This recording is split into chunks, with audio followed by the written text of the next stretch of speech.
Hello guys, Bharat ने बदला ले लिया है। पाकिस्तान को मुंह तोड़ जवाब दे दिया है और भारत ने पाकिस्तान के 9 ठिकाने उड़ा दिए हैं। ऑपरेशन सिंदूर, जी हाँ, यही ऑपरेशन का नाम रखा गया है। रात में भारत ने एयर स्ट्राइक की है और ये युद्ध भी हो सकता है अगर पाकिस्तान जवाबी कार्रवाई करता है। तो आइए देखते हैं इस वीडियो में।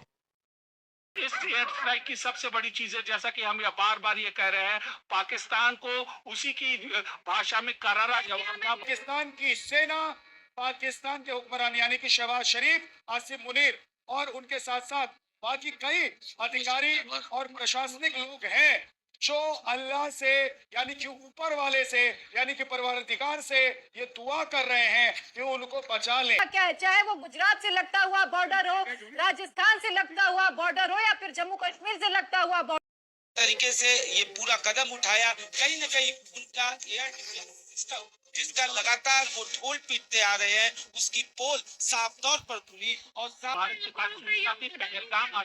वक्त सप्ताह भी मौजूद है हमारे साथ, इस वक्त भवानी सिंह भी मौजूद है और अमित भी लगातार हमसे बातचीत कर रहे हैं। ये हमला बहावलपुर में हुआ, कोटली में हुआ, मुजफ्फराबाद में हुआ, कुल मिलाकर पीओके के 9 आतंकी ठिकानों पर यह हमला किया गया है। भारत ने आतंकवाद के खिलाफ अपनी लड़ाई को एक नया आयाम देते हुए एयर स्ट्राइक की है। देखिए, एक और बड़ी खबर आई है, सेना चीफ असीम मुनीर की गलती है, पीटीआई यानी इमरान खान की पार्टी की तरफ से इस बार जो है वो जद में था।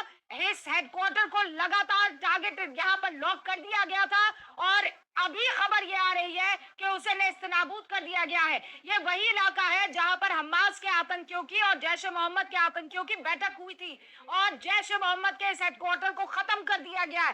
फिर बता दूं आपको, बहावलपुर, कोटली, पाकिस्तान की तरफ से जो युद्ध विराम का उल्लंघन बीते कई दिनों से किया जा रहा था, बिल्कुल ये जो आप लाइट्स देख रहे हैं, इन लाइट्स के जरिए आप अंदाजा लगा सकते हैं ये पीओके वाले इलाके के घर है और सामने कई सारी तस्वीरें जो है आपको दिखाने की कोशिश, क्योंकि अंधेरा काफी ज्यादा है। और सबसे बड़ी और ब्रेकिंग खबर से आपको जो है इस समय फाइटर एयरक्राफ्ट इस समय जम्मू कश्मीर, पंजाब और राजस्थान की सीमा से सटे हुए हैं। तो इन 3 लोकेशंस पर जो लश्कर का, जैश ए मोहम्मद का आतंकी अड्डा है, उसको पूरी तरह से ध्वस्त कर दिया गया है। नॉन मिलिट्री ऑपरेशंस है, यानी आतंकी अड्डों को ही निशाना बनाया गया है, क्योंकि पाकिस्तान के आतंकी को एक बार फिर से बता दें कि इंडियन आर्मी ने ये साफ तौर पर बिल्कुल साफ शब्दों में क्लियर किया है कि सिर्फ जो टेररिस्ट ठिकाने हैं, जो आतंकियों के ठिकाने हैं, लॉन्चिंग पैड से जहां पे दहशत गर्दों को तैयार किया जाता था, उन्हें बकायदा ट्रेन किया जाता था और ये जो ट्रेनिंग है वो आईएसआई की तरफ से दी जाती थी, पाकिस्तानी आर्मी की तरफ से दी जाती थी।